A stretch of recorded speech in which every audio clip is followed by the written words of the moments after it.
Good morning, good afternoon, good evening, everyone. The next Wasteless World Talks are here with Kevin and Bill and myself to writing the future on the back of language. And today we have a term which counts to most used terms in a vocabulary. And this is and. And this is not the same and as last time because it was E and D. Today is A and E. And I will start with you, Kevin, because I have you on the top of the screen. Please, if you close your eyes and you hear the term and, what came first to your mind? Something new. My girlfriend is Russian and she's an English teacher. When she writes to me in English, she quite often starts the sentence with and, which we never do in English. And interesting enough, it works really well. It puts a different emphasis on what you want to stay in that sentence. And so I've started doing it as well now. It's such a nice way to break the rules and make something refreshing and new with the language. So for me, and is the perfect way to start a sentence. It's a great one. What about you, Bill? What came to your mind? A very full thought that I'm not sure I can, but and says that we are all together in this. And you and me and Kevin and Galina and my brothers and my sisters and my neighbors, and is like glue. I just have to say, you remind me on that, Kevin. In Czech language, and is just one letter. It's A. This is the same meaning. And because I'm stuttering, I use the A at the beginning because it's easier to start a sentence when I say A and start a sentence, which is very unusual, as you described. It's unusual, but it helps me to overcome this stuttering issue because some of the letters are harder to pronounce for me. So it's quite interesting. And the connection, yes, the connection is there. And I think it's so interesting. Sorry, Kevin? Oh, I was going to say, it's so interesting. When I learned Danish, it's like a very old English. And of course, you can see the way that they use words is different to how, we've changed it over the centuries. And the more languages you learn, the more interesting your own language becomes because it just offers more opportunities. In the noon event, we mentioned it's a 60-minute event. We mentioned and 750 times. Wow. Not because we want to concentrate on the end, but because it's so common in the language that we use it in every second sentence. It was very interesting. I counted, so it was quite interesting.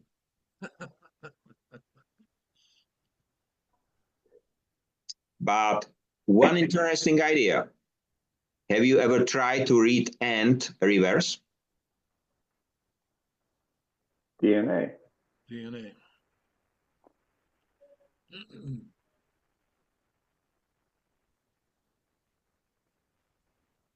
What is the opposite of and?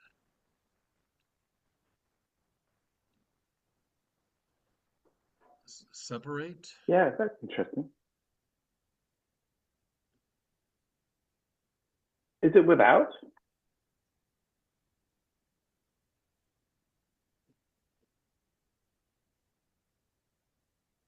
I don't think so. No.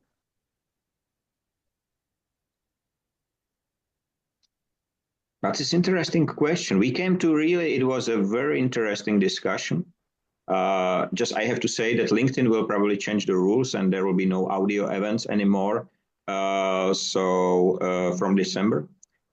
So I have to find another way how to meet the people all around the globe. But I think that the end, it's really the connection. And when I turn it around, I came to this topic already during our last week event. I have it in my head. I said, okay, it must be there. And then came the connection to DNA, because I think that N is somehow part of the DNA of the language. You know, it connects words, it connects sentences, it connects people, as described by Bill. And you can start with it, the sentence. It's very strange and unusual, but you will get attention because you started a different way. And I think that's important. So it can be the part of the language DNA. And I think that's one more interesting item. I don't think it was hijacked. And the reason for why I think so is because it is so under the level of giants. It's so common. Nobody will thought it can harm me, or it. So I think it's under the radar, or I don't know how it's said in English. Did you? That's interesting. It's such an unimportant word that people don't think about it. Mm.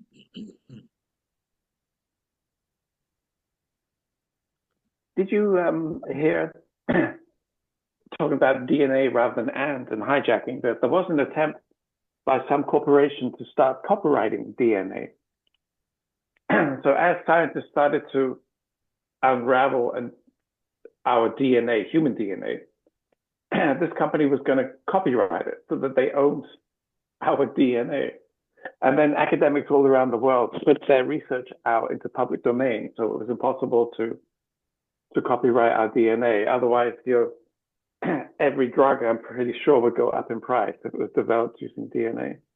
On the other side, when we spoke last time, I mentioned this 23 and whatever company which collected the DNA and basic information about DNA of, I think, more than 20 million users already. And they get not bankrupt, but they are somehow in trouble.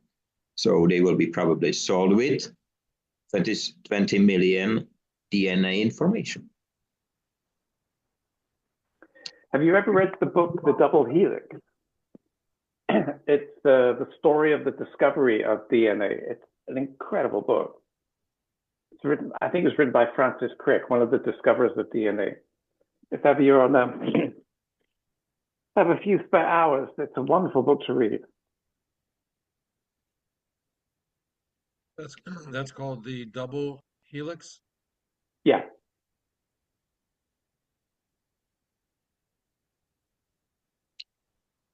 Have you ever tried to, when you wrote a book or a script or whatever, to count the words, the frequency of the terms? We always count the words. Of a specific term. So No, I never have. When I've searched for a word, if I've misspelled it, and then I'll go back and I'll search for it, and it'll show me the 23 places where I have, but I don't specifically keep track of that. That would be interesting. That would be interesting to see how many times you use. Bill, somehow your microphone is very weak, or you are too far this time, or so. We can hear you, but very softly. So, is that any better? Yeah. It is. I use the counting of the terms generally if there is some academic research or something published, and it has in a title the Industry 5.0. I am counting how many times they use the term, how many times use the term waste and prevent. And sometimes even check Rada as a relation.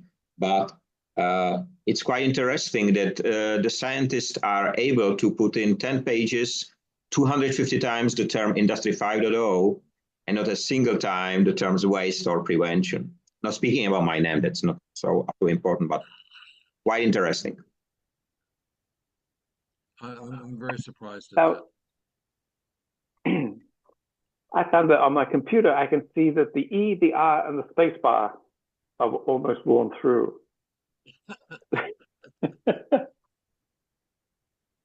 I am right now speaking to you from a notebook, but I have there additional keyboard because the space is broken, shift is broken, and some of the keys somehow hesitate to work with me together. So time to time you see P or 5, and it's quite a compact notebook, so I think it will be very expensive to exchange the keyboard. But I will try. I will try one day. One thing when you're writing a book is the word count is really important because your agent will say, well, got to be above 400 pages, and 400 pages is, I don't know how many, 200,000 words maybe, something like that. So you're working towards this target of the number of words, and it does influence how you write. It's it's terrible, but it's like selling salami, you know. It does, and it makes you less succinct, and you allow yourself to wander, because that's yeah. I have another system when I publish my single pagers. So it's one page in Word. That must be, this is my time, time travel journal, one page, no more. And it works. I get used to it, and it really works. Did we ever discuss log lines? No. It's a fantastic thing to play with. A log line is what a producer needs or writes himself to describe a movie. And it's got to be 14 words or less.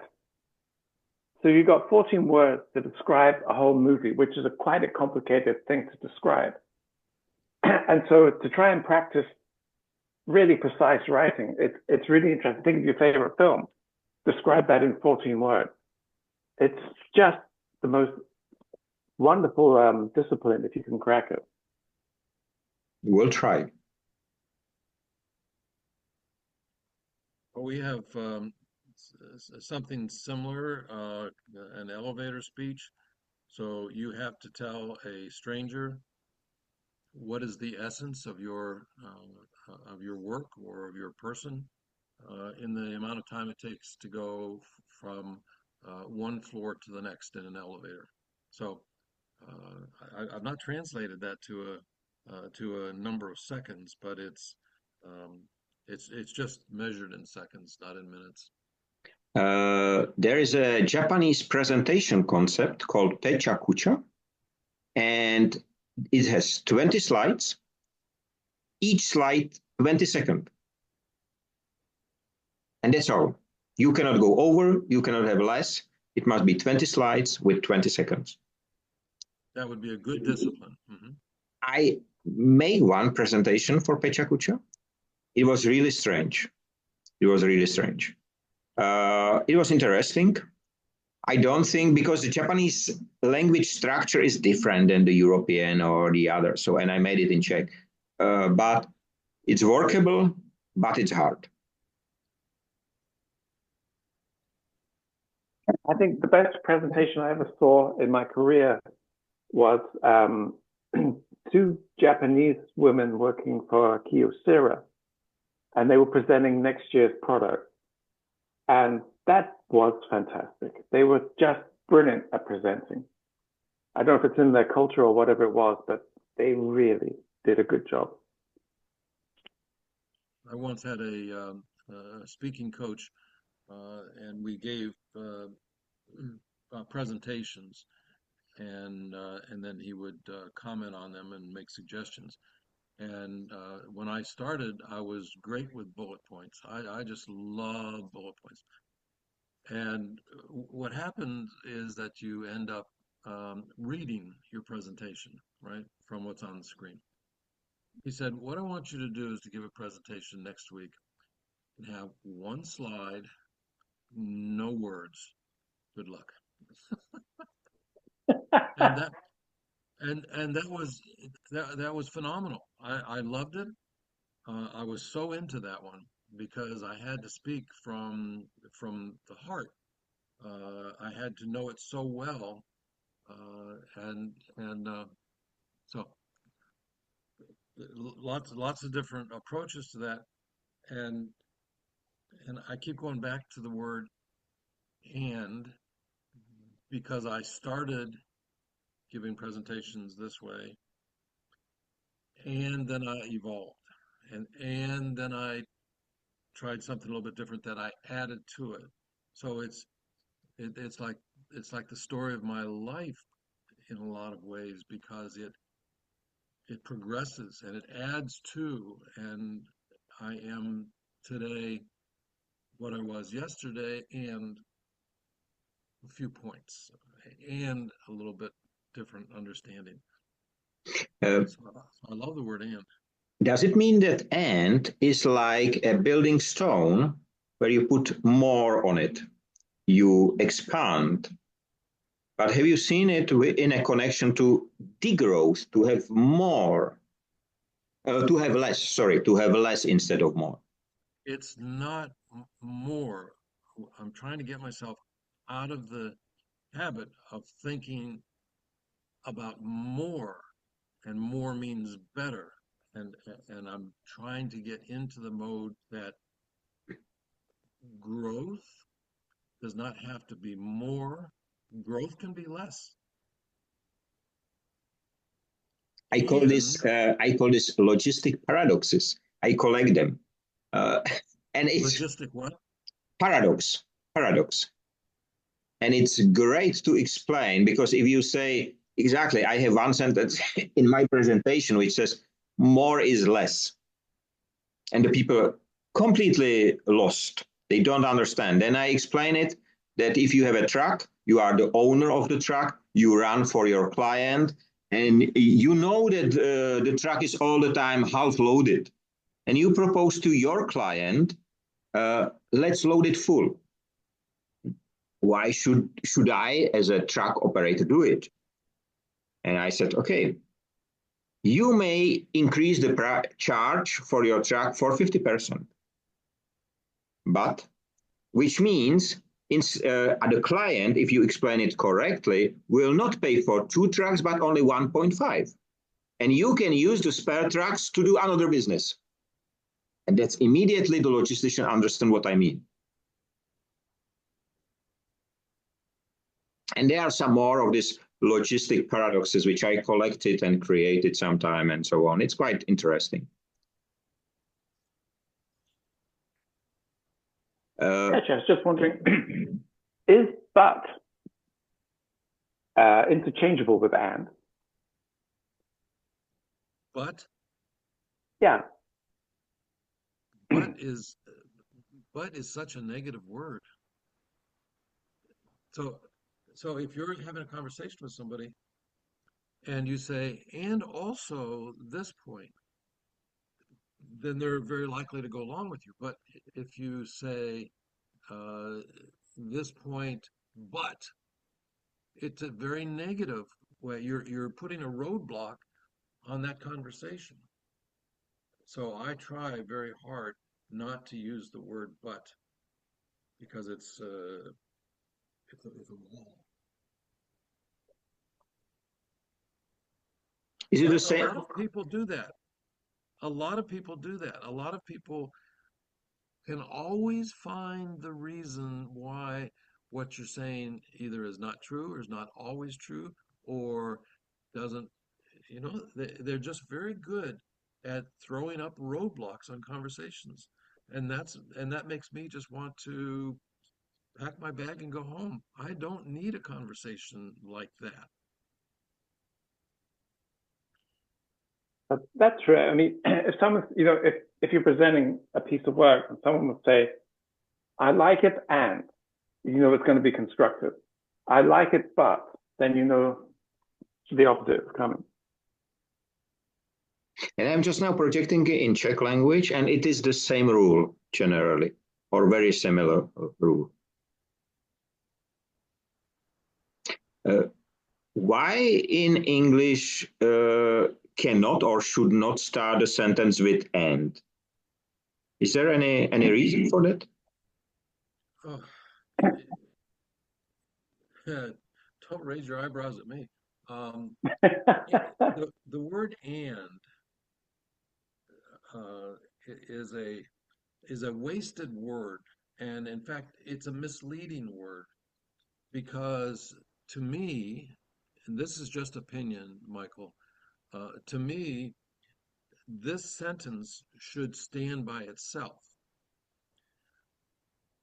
If you're going to use the word and, then put it together in one sentence. But a paragraph needs to stand by itself. A sentence needs to stand by itself. And if you start a sentence with the word and, to me, that means, and here's one more thing about the last sentence that I already finished. And also think about this. It's like your thought needs to be clear enough to have a start and a finish. No, what you just described, it reminds me on Columbo, who all the time was leaving and said, and I forgot. Yeah. Yeah. Well, so that's his brilliant style. That was his brilliant style. Because the way he carried on one of those conversations is he said, I agree with you. That must have been really difficult. Oh, I can see how confusing that is. And then he would start to leave, leaving you thinking, okay, I convinced him, I confused him, I whatever. And at the door, he'd turn around and say, and I wonder why this happened, which means he saw right through you. He was not agreeing with you. And so that's his brilliant style. But I've never seen that. Have you ever seen that before, Kevin, or any other place? No, I was just wondering from what you were saying about the ampersand, the sign we use for and. So when you have a piece of sandwich, it'll say Smith and Sons, and the and is quite often an ampersand. I use that all the time. It's one of those things I really enjoy using an ampersand whenever I can, rather than and. And I was thinking it comes from Cicero invented it, and the Latin for and is et, et. And instead of writing et all the time, he just made this quick symbol. He invented the first shorthand. Yeah, and so that's where and comes from as an ampersand. I didn't know about it, and I didn't connect these two because with et I don't use it I cannot imagine to use it in a sentence. It does not feel good for me. If there should be Kevin and Bill and me, I will write and. I will not write this whatever it is.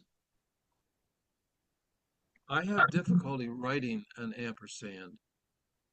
Like, do I go up on the left and then loop it and then down? Or my mind is always having to direct my fingers what to do. I think it helps to know that you are actually writing a stylized E and T. Then it makes it much easier. Okay. I have a question. Do you think that next week we can have it 1 hour later? Or it does not fit with you? I'll be right back. Hold on. If it will be possible for me, it will be good because next week I will have a workshops in a factory and it will probably end at 4. So then I have to go on a unicycle to the hotel, which is close, but I will not probably do it to be there at 4. So unicycle, that's an all-year machine. You could ride it in winter. Yeah. It depends on the skills. All the time from the very beginning, I said, the limit is not the machine, but the rider. And that's true. So you can ride it on ice, on snow. You just have to behave correctly, then the machine is safe generally. Unfortunately, I have to go all across the country to the place. So I will go by car, but then have it. So, Bill, what about you? Yes, I'm good For Okay, so I my will. time, it's 11 o'clock. Yes, please. Let's do it this way.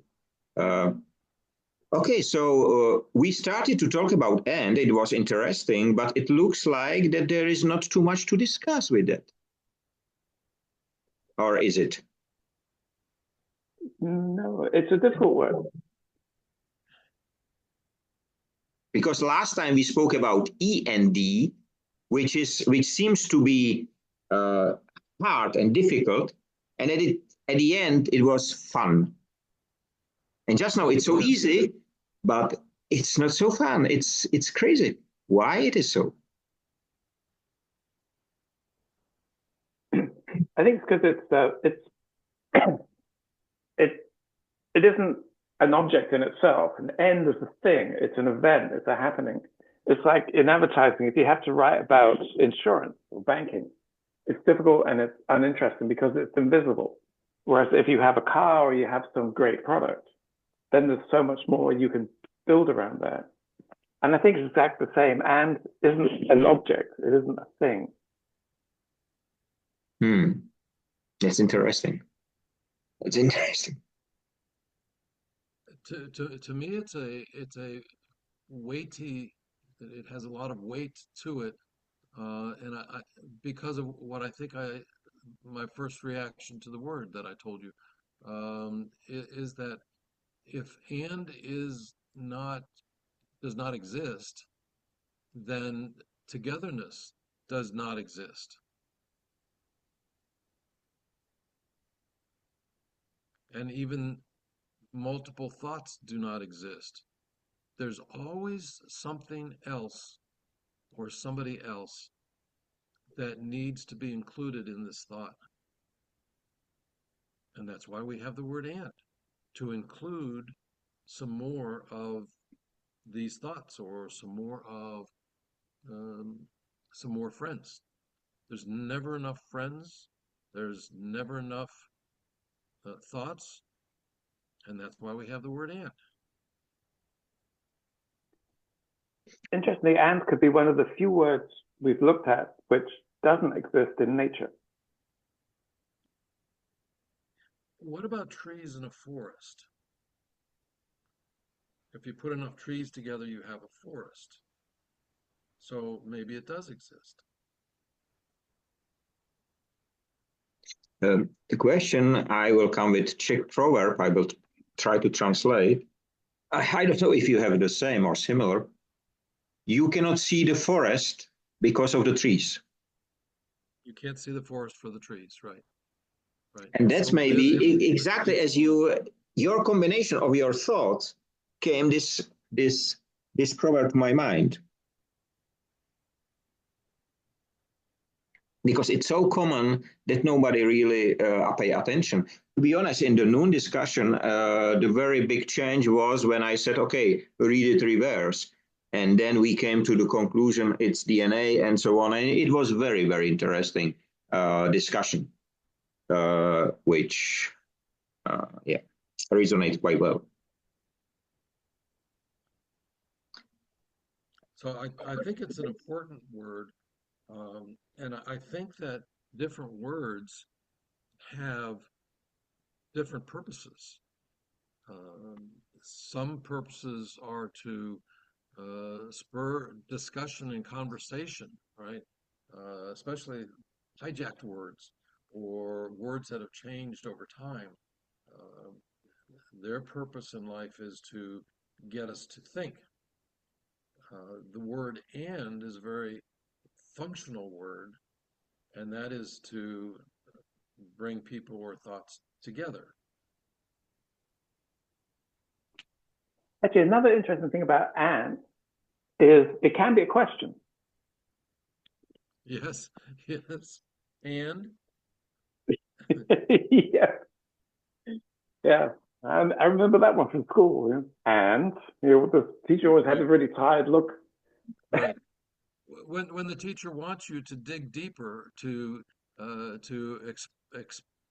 expand on that thought, and it's like they're pulling the words out of your mouth. And Yeah. and when a teacher would say that to me, I would think, oh, geez, there's more. I got it. Okay. Here, I can do this.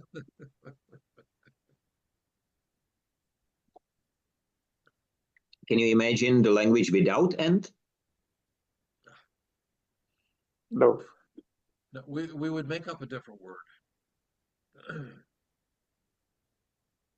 Because I think I will check after the event. I will check uh, because there are some analytics. How many times? How frequent is a term? So I'm sure there will be the term "and" will be there. So I will check. I was surprised about the number which we reached generally during 1 hour discussion. That so many times was there. I did not count it up today, but or during our event, but I was surprised. I was surprised about the quantity and frequency. So I think it will be high. Yeah. Oh, Even in Russia, they have "and," which is if anyone can get rid of words, it's the Russians. uh, How you say "and" in Russian? I just E. You are right. Yeah. I completely erased 12 years of education, so not And enough. in Danish it's O. Oh, Yeah. E-O. is it written just an O? There's O-G, but the G is silent. See, my 6 and 8-year-old grandsons who are learning to read, we've just gotten to the subject of silent letters. Yeah. And what a great idea they are. that's interesting. We don't have any. In my You don't have language, silent letters? we don't have silent letters. No. Every letter has a purpose. Okay, I can. It's quite interesting. And I think in German, not sure about German, are there silent letters? Well, there's a lot of letters, that's for sure. Mm. I'm not sure. I'm not sure. But it's quite interesting. Why do we have a letter when it's silent? Why it is in the word when it's silent? This is only because when I read it, I will understand. I think it could, I'm just guessing now, but it could be that our spoken language, our written language is very formal and our spoken language is much more flexible. And so I think that every language starts to change and develop and cuts things off. And so words that are hard to pronounce get changed over time. For example, in English, bird was brid 400 or 500 years ago. The brid is hard to say, a bird is easy to say. So we swap the two middle words around. Interesting. We have in Czech language, DNA, it's illness as well. So DNA as abbreviation is the same like in English, but we have we pronounce it DNA.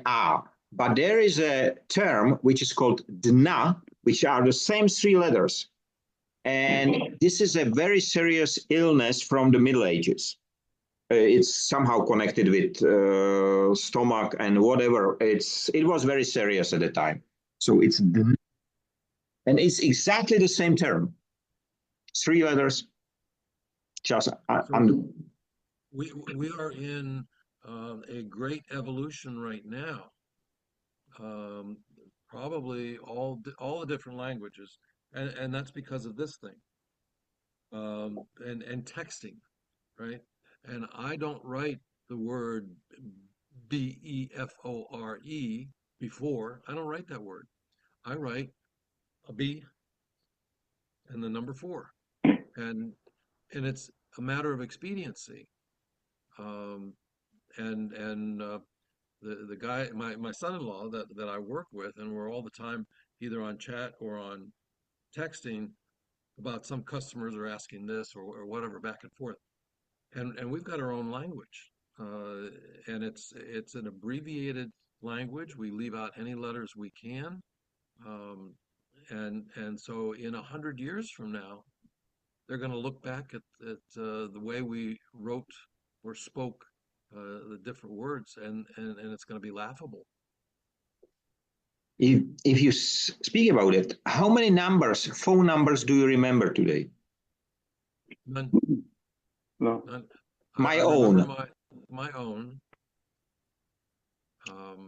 And so if my memory got wiped out, I would have a tough time calling my wife. I think I showed it to you before already, but this is a great memory tool. Yes. Yes. I just take it out recently, and I am trying to use it at least twice a week, really, to remember some of the numbers, like my mom, my dad, and so on, just by dialing it up. Right. Good for you. And I think that something similar may work, because if the language will become so abbreviation language, the people will not be able to read the old books, because simply it will be too complicated. If you try to read the old German with this old written, even the old English, I cannot read it. It's too hard. It's too complicated for me to read. Right. Yeah, today, if you buy a Shakespeare play, it's normally you have the play written by Shakespeare, and then you have the modern translation to explain what it actually means, because it's 400 years old, but it's just too far away to be able to understand it. Even instinctively, it's too far gone. I spoke here about one book which my granddad gave me about Dawn of Humanity, 1924, and I just borrowed to one of my friends, and she called me and said, "Michael, do you know there is a European Union described there?" I said, "No," and it's really it was connected to coal at the time, but it's generally describing European Union. Unbelievable. We have 2 minutes left. One quick thing about what we hold in our heads is all three of my kids have moved to new apartments in Copenhagen. I know where the houses are, but I don't know the addresses, because we don't write letters any longer. So it's no need for this. You don't need to know and store this information in your head anymore. It's quite interesting, because in Japan, they don't have street names. They don't have even street numbers. Really? It's a historical thing. And I don't know how they manage to orient, but they don't have it. Maybe in the very new, yes, but in the old parts of the cities, they don't have it. It's strange. How do you find your friend's house? I don't know. You learn it, like Kevin described. You learn where it is. I don't know. To be honest, I don't know. But we have less than 1 minute. I would like to thank you for a great time. And I would like to wish you have a nice time, free of waste and wasting in all its forms. Stay safe, be free, be human, and 3 points. No, and be happy, of course. Be happy, because only so we can ride on the back of the language and make the future a better one. See you next time. Bye-bye. Bye-bye. Bye.